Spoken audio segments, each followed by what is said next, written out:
안녕하세요, 여러분. 반갑습니다. 이신동입니다. 똑똑한 아이들을 잘 키운다는 건 쉬운 일이 아니에요. 이 똑똑한 아이들을 어떻게 더 성장시키느냐, 그 영재성을 확장시키느냐 하는 문제는 정말 늘 제가 고민하고 있는 그런 문제고요. 그리고 우수한 아이들을 키우는 엄마들 고민이 많으실 텐데 그런 분들에게도 좋은 정보를 드리는 그런 채널입니다. 우수한 아이들 정말 잘 키워야 됩니다. 그런 아이들이 가지고 있는 무한한 능력, 무한한 영재성, 이런 거를 잘못 키우면 어떤 일이 생기겠어요? 그 능력 발휘를 못하는 거죠. 여러분들 주변에서 많이 보죠? 어릴 때 정말 똑똑했는데 그러나 그 아이가 성장해 나가는 과정을 보면은 그렇게 우수해 보이지 않고 나중에 대학에 가는 것도 그냥 보통 아이보다 조금 더 나은 이 정도 수준. 안타깝죠. 부모님들 한 번쯤 생각해 볼 필요가 있는 겁니다. 그래서 지금 부모님들의 교육이 굉장히 중요해요. 제가 그래서 요즘에 생각을 좀 하다가 부모님들에게 좋은 책을 선정을 해서 이 부모님들을 좀 읽게 하는 게 좋겠다. 그리고 내가 좀 개략적으로는 설명을 좀 해드리고, 그리고 부모님들 읽으면 많은 도움이 될 것이다. 특히 영재 엄마들, 영재 부모들, 영재 아이를 키우는 부모들은 이런 책들을 좀 종종 읽어주시면은 훨씬 더 아이를 양육하는데 도움이 될 거라고 생각을 합니다. 그래서 오늘은 제가 이런 주제로 잡아봤어요. 사고력. 궁금해하지만 말고 영재 부모들은 이 책을 꼭 읽어보세요. 자, 이 책이라는 게 뭐냐? 이 책은 바로 150년 동안 하버드 대학에서 사고력 수업을 어떻게 했는지에 관한 거를 송숙희 작가라고 하는 분이 책을 냈어요. 그런데 내가 읽어보니까 정말 부모님들이, 우리 영재 부모님들이 꼭 읽으면 좋겠다 하는 그런 생각이 들고, 그 중에서 중요한 내용 중에 여러 가지 주제들이 있어요. 여러 가지 주제들이 있는데 그 중요한 주제 3가지만 뽑아가지고 제가 말씀을 드리려고 합니다. 정말 좋은 책이라고 생각합니다. 우리가 서울대학교 들어간다? 좋습니다. 또 수학능력시험에서 좋은 성적을 받는다? 좋습니다. 뭐가 결정할까요? 바로 사고력이고 생각하는 힘입니다. 자, 그럼 미국에 보겠습니다. 선진국인 미국을 보면은 미국의 대학 들어가는 시험은 SAT라는 시험이 있고 ACT라는 시험, 2가지 시험이 있어요. 이 SAT 시험은 흔히 잘 알고 있는 시험이잖아요. 이 SAT 시험은요, 사실은 생각하는 힘을 물어보는 거예요. 생각하는 힘을 물어보는 그런 시험이라고 보면 돼요. 생각하는 힘이 높은 아이들, 단순히 기억만 하는 게 아니고 그거를 생각해내는 그런 힘, 이런 것들이 필요합니다. 그 SAT 시험도 있고요. 또 미국의 대학원에 들어가는 GRE 테스트라는 것이 있는데 이 GRE 테스트 역시 아주 중요한 생각하는 힘을 물어보고 있어요. 미국의 명문대학에 들어가서도 거기서 가장 기본적으로 공통적으로 가르치는 게 뭐냐? 생각하는 힘이에요. 수학을 하든 물리학을 하든 화학을 하든 경영학을 하든 경제학을 하든 생각하는 힘이 공통 부분으로 들어가 있는 것이기 때문에 그러는 거죠. 공통 부분이 바로 생각하는 힘.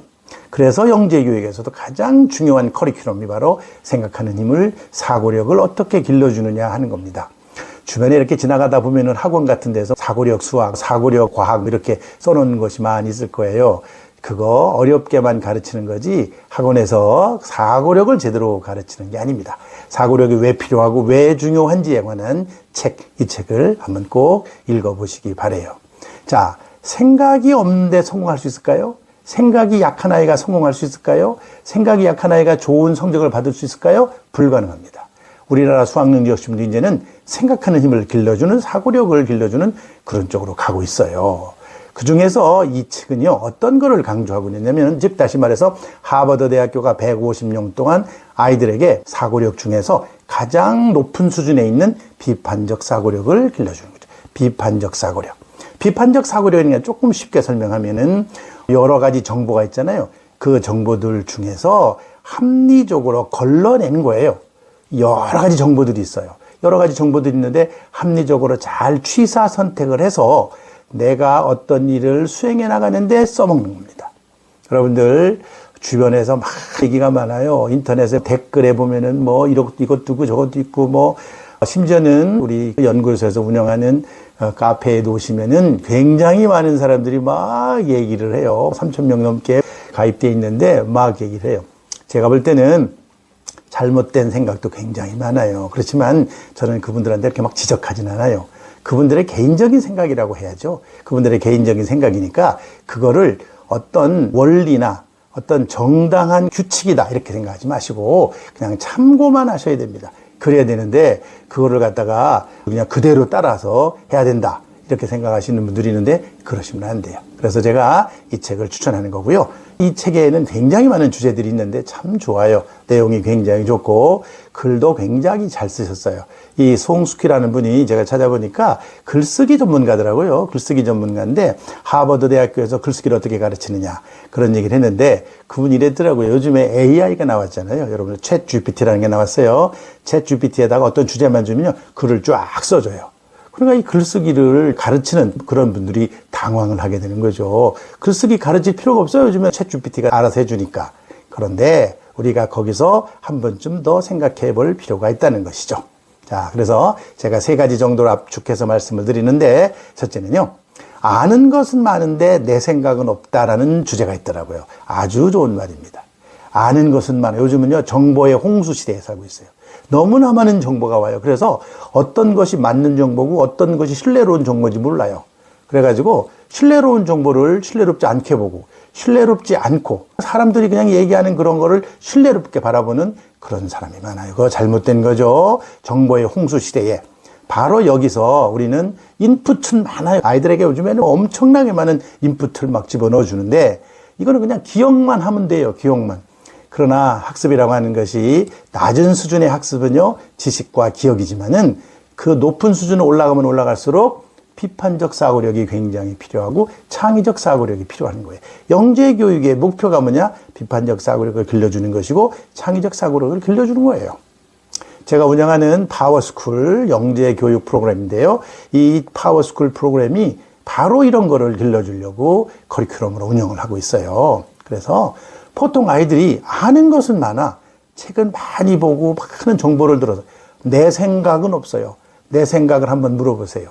아이들한테 자기 생각을 말해보라 그러면 잘 말 못해요. 그러나 높은 수준의 학교들, 좋은 대학교, 영재고등학교, 과학고등학교 이런 데 시험은 어떤가요?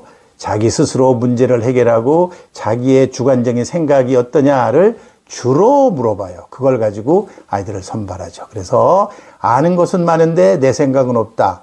이런 주제 정말 중요한 좋은 주제라고 생각합니다. 그 다음에 2번째는요. AI는 달콤하다. 그러나 치명적이다.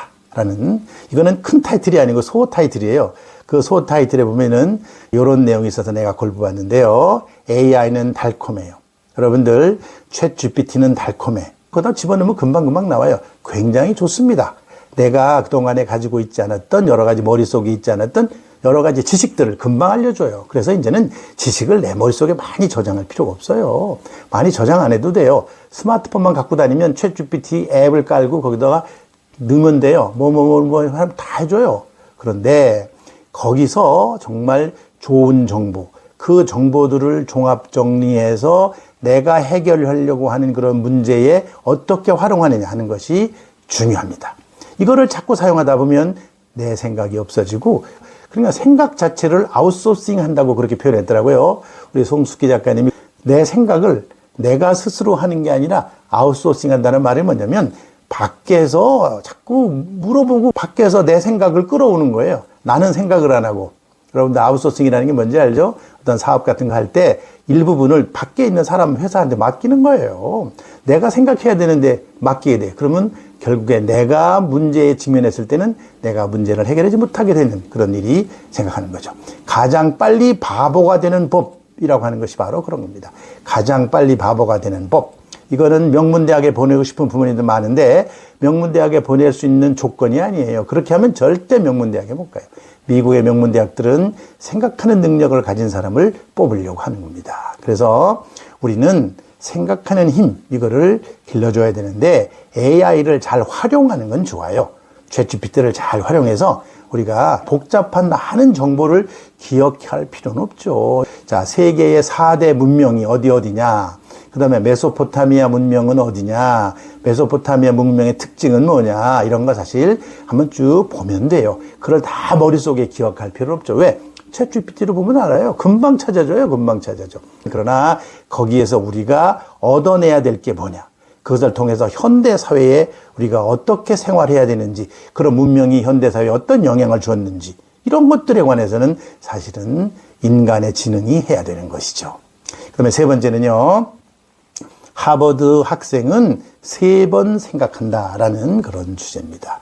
하버드 학생은 3번 생각해요.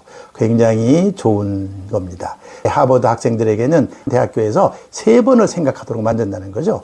그래서 이걸 3찰 사고라고 그래요. 3찰이라고 하는 건 뭐냐면 찰자가 3개 들어가는데 그래서 한국말로 그렇게 만들어 놓은 거예요. 제일 처음에는 관찰하는 거, 둘째는 성찰하는 거, 셋째는 통찰하는 거. 그래서 관찰과 성찰과 통찰을 하게 만든다는 거예요.